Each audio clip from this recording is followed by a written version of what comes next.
Disaster recovery site, as we say, is an alternate mechanism of providing IT infrastructure to which you can switch your operations.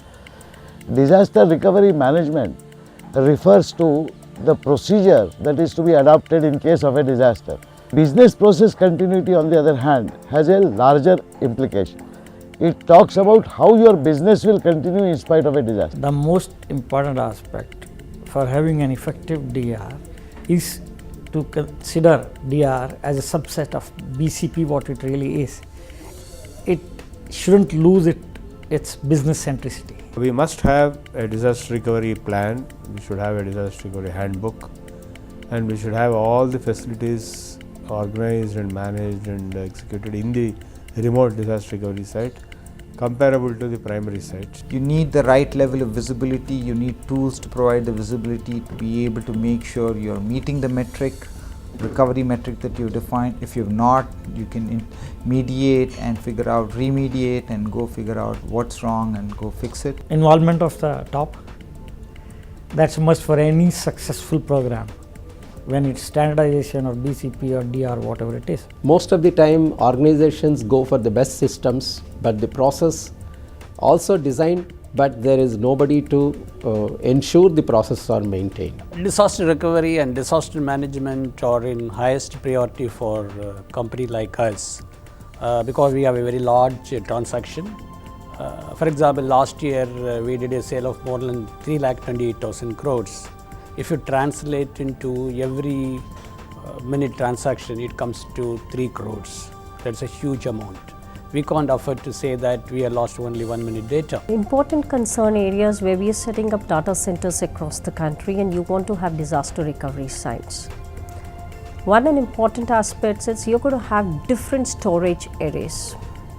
And I have to ensure that the disaster recovery solution that I take on the other side, how is it able to have the capabilities of different storage areas mapped onto the other side. The strategy is actually to have trained people available at the site so that the basic things can be done by them. They need not be great experts.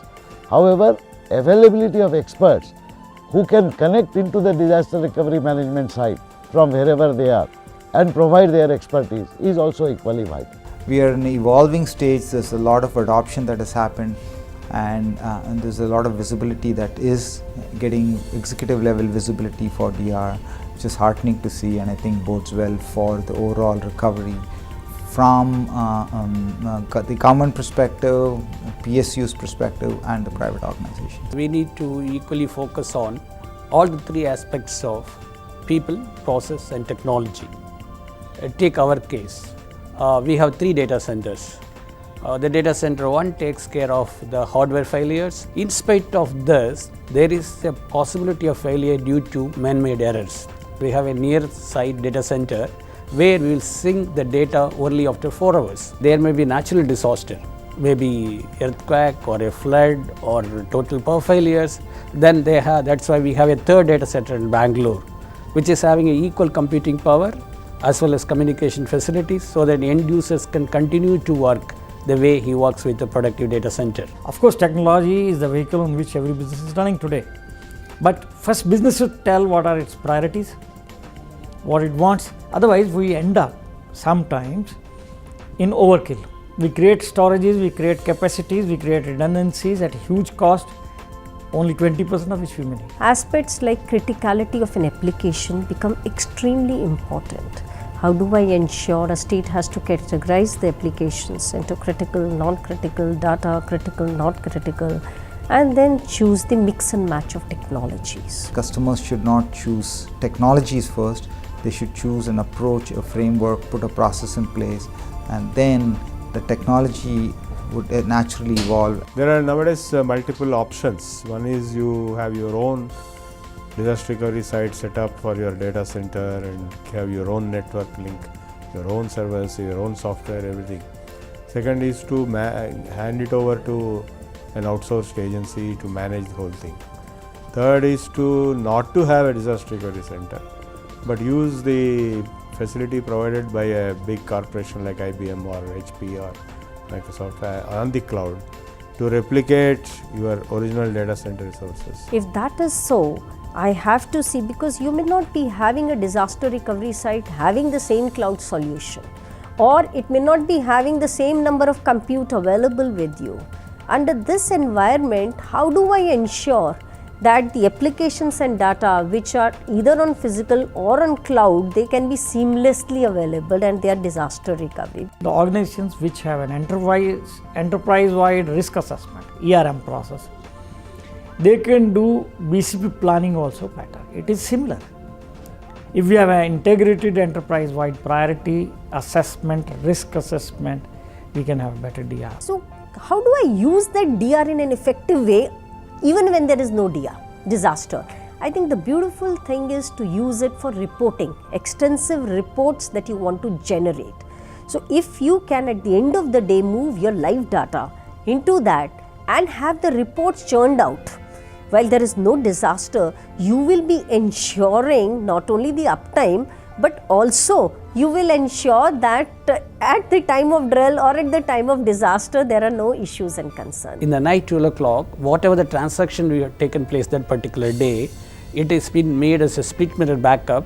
It is mounted on my reporting servers. So the next day morning, when the end users goes for the transaction, it goes to productive site. Whenever it goes for reporting, it goes to reporting services which is coming from disaster recovery center. In this process, we are able to keep the data consistency and concurrency. The SLAs usually are defined even for disaster independently. That is, in what time frame you would recover. So, time to recover and time to recover normal operations. The other phase of a disaster is after the disaster has struck and later on, let's say you have recovered the data center operations. To come back smoothly will also require a separate SL.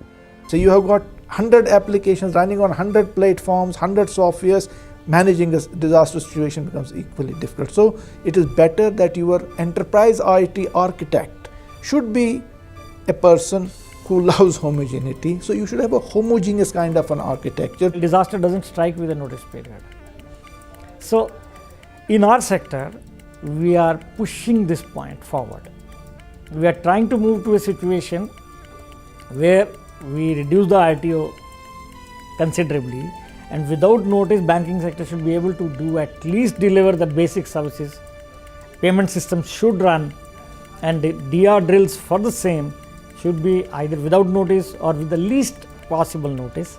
And number two, normally the DR drills in India of any business are done on low peak days. So what about the peak load? It is now possible to automate many of the operations that traditionally used to be handled only by experts. You are very right. You have to carry on with this automation further and further and further, so that disaster recovery becomes as automatic as currently a failure of a single server in a data center has become. Drills should be regularly conducted because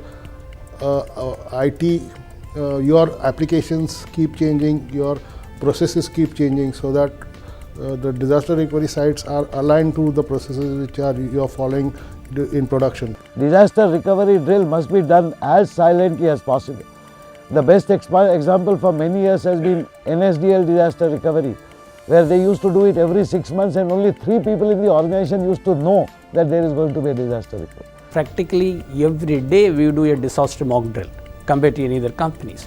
That gives the people will be always familiar with the technology, familiar with the operation. The people, the human resource is a very important factor at the time of strike of disaster, because they have to know that what they have to do, they have to follow a standard operating procedure. So we have this in focus. In banking sector, we have a comfort. From the technology viewpoint, we have a robust backup. Each bank is having DR center. This BCP DR aspect of banking sector is now part of the financial stability quarterly discussions. So we are taken to that level. So that shows the importance is taken, and all banks are cooperating, but still we have a long way to go forward to achieve that. It is like an insurance. How do you justify the insurance premium in any case? Disaster, you must understand, could hit at the root of your business. If your entire business comes to standstill, let's say for as long as 1 full day or 2 full days, what is the loss that you would make? I think the risk mitigation investments will have to be measured against such risks.